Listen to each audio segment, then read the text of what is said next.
Hi guys, in this video I cover red-black trees. A red-black tree is a self-balancing binary search tree with 4 conditions. The first condition is that each node in the tree must be either colored red or black. The root is always black, and a red node must have 2 black children. The fourth condition says that all paths in the tree from the root node to a leaf node must have the same number of black nodes. Now for a red-black tree, any nil nodes are considered black. Let's take a look at an example. This example shows a red-black tree. The root is black, many of the nodes are black except for one node, which is 28. And if we consider nil nodes, those are basically null pointers for the left child and the right child of a node. Those are considered black as well. Sometimes when we want to inspect the color of a node and the color doesn't exist, we basically treat it as black. Now let's walk through the process of insertion. So a new node is inserted just like we insert a node in a regular binary search tree. As a second step, we have to color the node. If the new node is the root, we just color it black. Otherwise, we color it red. As a third step, we have to check for violations of the red-black tree conditions. We do this by inspecting the color of the parent. If the parent is red, we know there's a violation, because the third condition of the red-black tree says that every red node must have 2 black children. If this violation occurs and the parent is red, we must either recolor or rearrange the nodes to satisfy all 4 conditions of the red-black tree. Now let's take a look at the cases that can occur when the parent is red. So when the parent is red, we know we have a violation. The next thing that we check is the color of the uncle of the new node. So if the uncle is red, we have case 1. The second case is the uncle is black. We then check if the new node X is on the same side as the uncle. Take a look at the illustration on the right. I have 4 nodes. X is the new node, P stands for parent, G stands for grandparent, and U stands for uncle. When a new node is inserted into the red-black tree, it is colored red.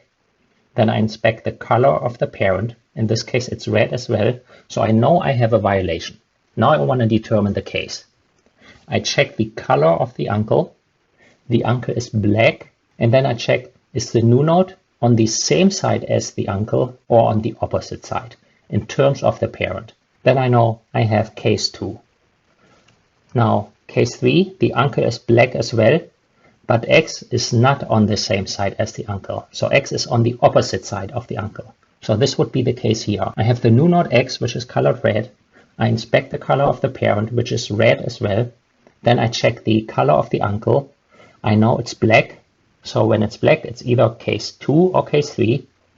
So I determine is X on the same side as the uncle in terms of the parent or on the opposite side. So I can see here, X is on the left side in terms of the parent, but the uncle is on the right side in terms of the parent. So in this case, I have case 3. Note that for case 2 and case 3, they are mirror images. So there's really case 2A and case 2B and case 3A and case 3. So for case 2 and 3, they are basically 4 cases, but they are almost identical. They're just mirrored. So if you look at the illustration here, if I have a new node X, I inspect the color of the parent, it's red. I check the uncle, it's black. So I now have case 2 or case 3. And then I check if X is on the same side as the uncle in terms of the parent or the opposite side. Which case is it here? It's on the opposite side because X is on the left in terms of the parent and U is on the right of the parent. Now the mirror image for this case is drawn out here. I have the new node X, I inspect the parent, it's red. I check the uncle, it's black. And because it's black, I check if X is on the same side as the uncle in terms of the parent or on the opposite side.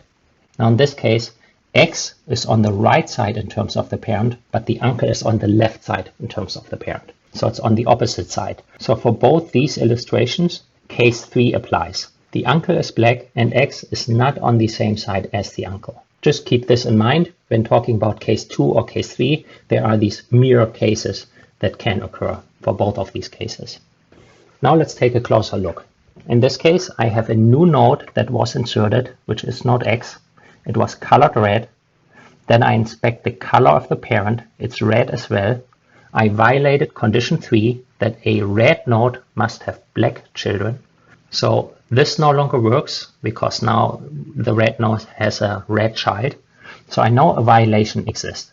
Now I have to determine the case. For that, I inspect the color of the uncle. The color is red, so which case exists?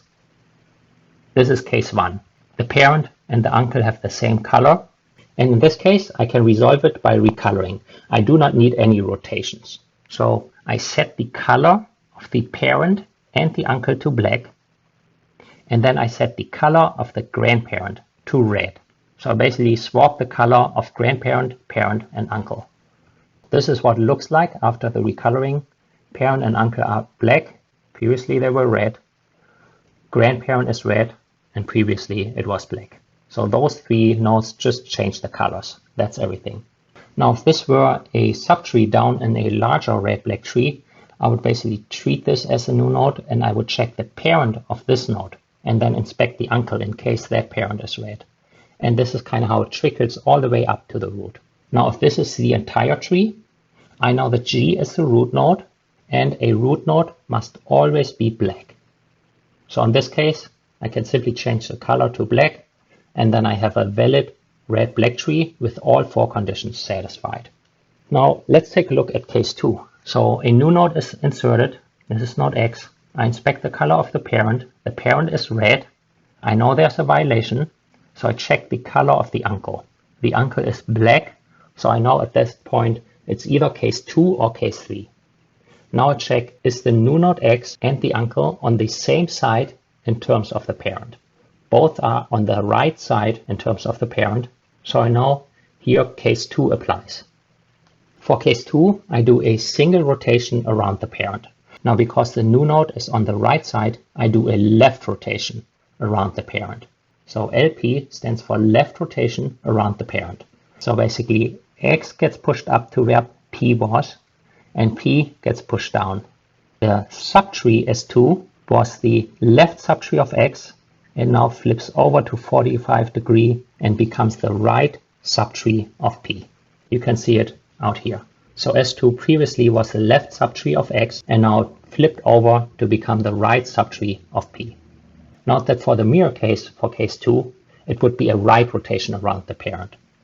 Now let's take a look at case 3. The new node is node X. Now if you've been wondering why the new node has subtrees, that is because it could still be the case. When a new node is inserted, it's a red leaf node. But then if there's a violation, we do some rotations, some recoloring, and then we may treat the grandchild of that new node as the new node X. So if it trickles up all the way in the black tree, it could be that the considered new node has subtrees. So that is why I drew it down on these images. Now let's continue with case 3. So I have a new node X, it's red. New nodes are always red. I check the color of the parent, it's red as well, so I know there's a violation. I inspect the color of the uncle. The color of the uncle is black, so I know it's case 2 or case 3. Case 1 would be when the uncle is red. So since it's black, I know it's case 2 or case 3.